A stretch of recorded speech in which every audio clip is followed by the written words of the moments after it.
आजको रेसिपी यो छिट्टो मिठो बनिने ब्रेड पुडिङको एकदमै मिठो भएको थियो। मैले कसरी बनाएँ तपाईहरुसँग रेसिपी शेयर गर्न गइरहेको छु। मन पर्यो भने भिडियोलाई सेभ गर्नु नबिर्सिनुस् है।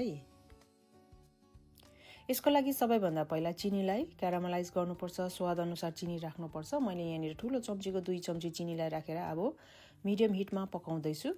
मिडियम हिटमा कन्टिन्यू चलाइरहनुपर्छ। ग्यासको हिट हाई नगर्नु होला।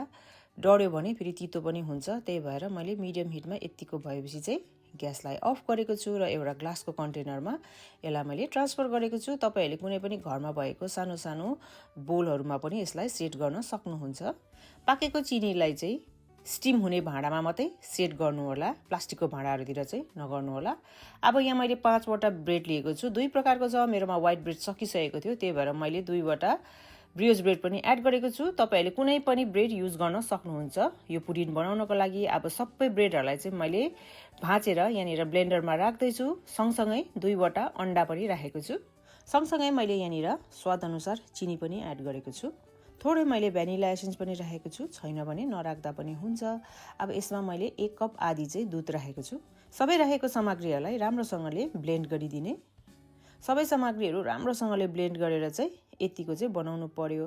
अब यसलाई मैले छान्न गइरहेको छु। छानेर तपाईहरुले यो पुडिङ बनाउनु भयो भने चाहिँ एकदमै स्मुथ हुन्छ। त्यही भएर मैले छानिसकेपछि ल हेर्नुस् त यतिको भएको छ। अब यो चिनी पनि सेट भइसकेको छ। छिटो सेट हुन्छ। अब यसमा चाहिँ मैले यो मिक्सरलाई राख्दै छु।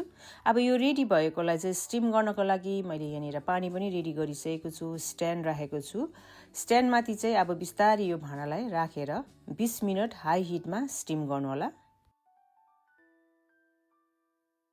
मैले पकाएको 20 मिनेट भइसकेको छ। ल हेरौँ है यो पाके कि पाकेन भनेर। मैले यहाँनिर टुथपिक लिएको छु। अब टुथपिकलाई यसरी गाड्दाखेरि तपाईहरुको टुथपिकमा केही पनि लागेन भने चाहिँ यो पाक्यो भनेर थाहा हुन्छ। यदि तपाईहरुलाई अलिकति डाउट लाग्यो भने अझै बेसी पकाउन सक्नुहुन्छ। मैले चाहिँ निकालेर यहाँ अलिक सेलोस् भनेर साइडमा राखे। हल्का सेलिसकेपछि चाहिँ मैले साइडको सबै भागलाई चाहिँ हल्का परिकाले मैले काटेको छु र एउटा प्लेटमा राखेर चाहिँ मैले यसलाई सार्दिएको छु। ल हेर्नुस् है कसरी सारे मैले। यसो गर्यो भने चाहिँ सजिलो हुन्छ। हल्का हातले अब यो कन्टेनरलाई उठाउनुस्। ल हेर्नुस् पर्फेक्ट ब्रेड पुडिङ बनेर रेडी भएको छ। नानी बाबुहरुले एकदमै मन पराउँछ। बनाएर एकपल्ट अवश्य नै यो पुडिङलाई चाहिँ ट्राई गर्नु होला। Thank you so much for watching.